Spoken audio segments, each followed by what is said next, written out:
Boring kapag wala sila. Sila parang hindi sila bored eh. So tayo yung boring. Sobrang cute talaga. Hey Caprice nakalagay to all the boys pero yung message niya. Pang kay Heat lang. Yung message ni Heat to Caprice. You float like a feather. Ay, no, copying ha. Away from me. Nag-name drop sila. Si Caprice, mag-name drop kay Heat. Inigo pwede. Crystal, may name drop. Malay mo si Anton. Hindi, walang kaano-ano yun. Baka si Inigo. Hindi. Okay na kayo, guys? Akin si Rave, si Clifford, si Heat, si... Special mention ko lang din si Anton, si Inigo, si Joaquin, Miguel, Rave, Clifford. Si Marco sana, kaso gulat talaga ako. Tsaka hindi ko ina-expect inaalis. Hindi lang ko makapaniwala na siya talaga. Even Ellie, lalo. May Ellie, kung Liz Gale. Ashley! Wow, yay! Grabe, pagmamahalan ka.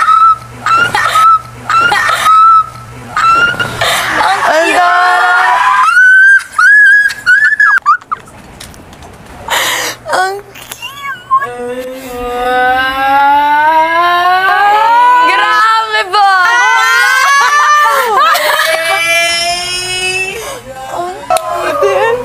Thank you! Kuya, pa-picturean nga, please! Parang nakakaya naman kainin. Wait lang. I miss you too! I miss you too! I miss you too! Ang cute! Wait lang. Ka-capture na lang ng heart ko. Grabe! Masyado na naman kayong kinikilig eh. First time, first time. Boys, sila nagbigay pero sila yung sobrang laki ng reaction. Kinilig sa sariling gawa. wala na, nag-relapse ako. Ay, wait lang, Ate Shu.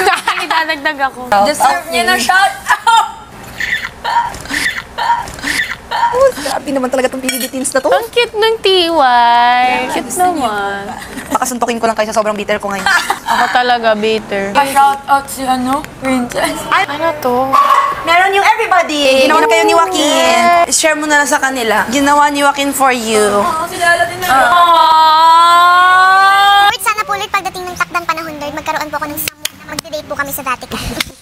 Ang Lord, mag-ano kami, tapos makikita namin si Pope, tapos gagawin niya kami, sana ay magtagal kayong dalawa. Lalo saan na yan? Nakapunta ka na doon? Oh my God! Share it to me! Share it to me, the experience. Italy, Rome. Ang dami kong rosaryo na galing doon. Bumili rin ako nun. Yung rosaryo ko. Ano feeling? Ano, Hindi you ka feel- nasunog. Kapag ako nasusunog na, Lord, sorry sa lahat ng mga nagawa ko. Lord, promise, pag nakalabas po talaga ako sa'yo, agad ako pupunta. Magkakantuhan tayo, Lord. Lord, i-guide niyo ako dito, Lord, sa loob. Lord, patawarin niyo ako kung hindi ako nakaka-confess ng aking mga sins. O sige, anong nangyari? Actually, ang haba ng pila nun. Hindi kasi pag nakita ko mahaba pila din, no? Pero Vatican. Anong month kayo pumunta doon? September last year. It was for work eh, tapos nagkaroon ako ng free day. Sabi daw nila, kapag nakapunta ka daw doon, maiiyak.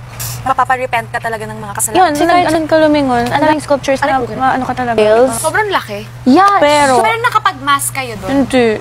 Nag-pray lang talaga ako. Gusto ko makapunta doon with my family. Siguro nag-spend kami na like 2 to 3 hours inside. Oh! Yung feeling na gusto mo talagang i-take yung time to look at everything. Oh my God. Alam mo ba, may kwento ako. Sleeping kasi yun. Umuwi muna ako sa condolence, natulog ako. Napanaginipan ko siya. Tapos kinis niya daw ako sa forehead. Tapos pag... Gusto ko makapunta doon. Gusto ko ng Italianong maka-Diyos. Amen! Grabe sa Italy, kahit saan ka lumingon, wow. Diba? Oh my God. Parang wala si mami nun. Italy. Kahit saan ka lumingon, wow. Oh, Pero sa movie, ano, ganun talaga, kahit saan ka talaga lumingon. Doon kami mag-aasawa eh. Oo talaga. Ako kagabi, hindi malalim yung tulog ko kasi chinecheck ko siya. Crystal, buhay ka pa ba? Oo, talagang araw. Magdoon siya. Minsan Nito nga, chinecheck ko pa yung ganun eh. Hindi ako kristal, sabi ko sa'yo. Hindi pa pwede. Siguro after 10 years. Pag nakakita tayo ng asawa mo, hindi pag may kailangan na tayo. Honestly, Hindi ka naman nag-aano ng dark. Eugene, si Massimo dark kaya yun. Sige, iba na mga gusto ko. DDH ako, boy, tall. British kasi yun. Diba mag-asawa pa ako ng puti, yung anak namin papel na. Go. I'm gonna share with you Eugene Spiros. So yun na yun. Nagpapalit mo na ako. Paano kung maging asawa natin? Tambay sa kanto. Lord, guide us. TWH meron sa loob. Sino? Si Anton.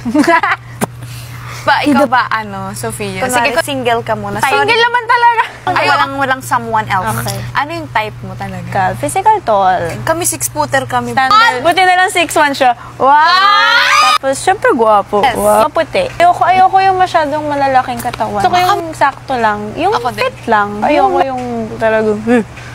Korean body. Body. Tapos sa ugali, funny. Kasi saya kapag masaya. Oo, syempre kailangan may humor. Kapag nag-vibe kayo. Funny, good listener. Ayoko yung clingy sa girls. Ako din, ayaw namin ng gano'n. Ay, hindi! Sa akin dapat siya clingy. Bakit magiging clingy sa iba? Wrong yun. Hindi talaga. Magsalita lang tapos. Oo, sabi ko dati talaga, hindi ako papapas mas bata sa akin. Ay, ngayon. Tama naman, wala naman masama, mas mataas yung pangarap. Ipapamisa ko pa to Pero everyday. totoo yan. I-pray mo. Pray niyo. God-centered and family-oriented. Oo, talaga. Lord, gusto ko pa sila laangay ganito. Ganyan. Tapos bibigay talaga si ni Lord kung specific ka. Sige na ka. Ikaw ka, Pris, may crush Oo ka nga. ba? Wala ko nun, Faji. Ulitin. Oo, sinabi mo na sa amin kanina. Wala pala. Hindi masyadong matangkad. Pero basta ano ka, Pris? Hindi ko basta very clean looking. Medyo. Hindi mahaba yung hair. Uy, hindi. Dinidescribe lang pala. Plain Anong lang. ko? Plain siya manamit. Sabihan ko nga si naka-white t-shirt na pala. Bagay siyang boyfriend. Oh, bakit mo alam? Sunugin ko nga. Oh, hindi pala talaga. Okay lang yan, kapis. Tayo lang naman in the outside world eh. Mami, Daddy!